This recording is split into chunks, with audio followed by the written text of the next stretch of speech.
The U.S. has dramatically increased its military presence near Venezuela, probably the largest buildup in decades. We're talking warships, Marines, aircrafts, and thousands of troops, all part of what the U.S. calls counter-narcotics and regional security operations. Just this past Wednesday, U.S. agencies including the FBI, Homeland Security Investigations, and the Coast Guard boarded a tanker in international waters off Venezuela. Acting on a court warrant, they seized the ship, which was part of a shadow fleet that had already been sanctioned in 2022. The tanker had been transporting oil from Venezuela and Iran to fund groups the U.S. labels terrorist organizations. At the time, it was carrying up to 1.8 million barrels of Venezuelan crude. President Trump called it the largest tanker seizure in history. Venezuela, unsurprisingly, condemned it as an act of piracy and promised retaliation.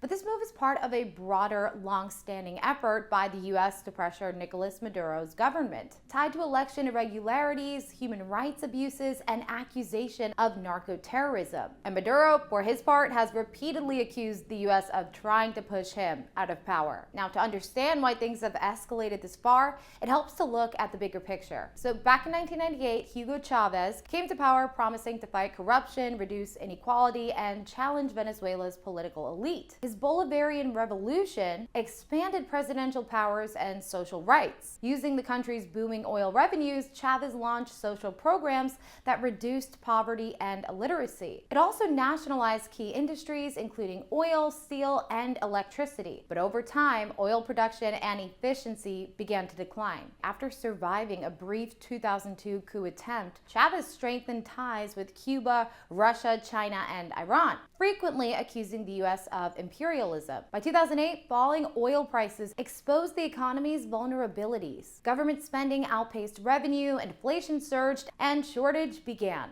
When Chavez died in 2013, his chosen successor, Nicolas Maduro, inherited an economy in decline.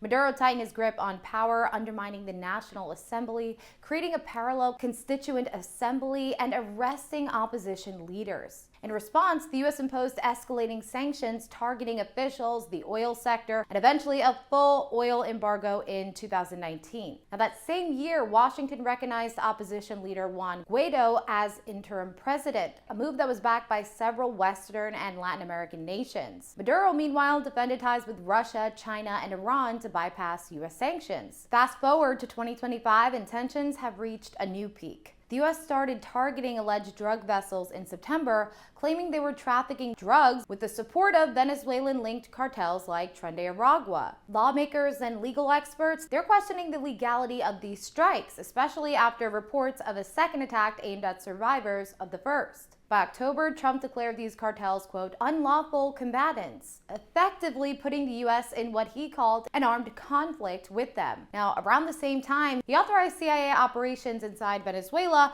prompting Maduro to accuse the U.S. once again of trying to instigate regime change. The U.S. military buildup has been steady.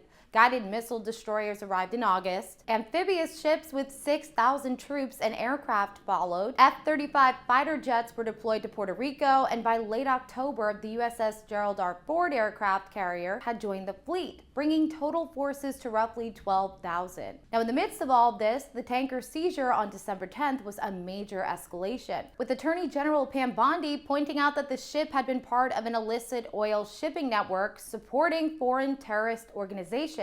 Today, with Maduro still in power, Venezuela's economy shows some signs of stabilization, but poverty remains high, political repression continues, and relations with the U.S. are tense, shifting with oil markets and diplomatic moves. Between sanctions, military operations, and ongoing accusations, the situation in Venezuela is as complex and combustible as it's been in decades.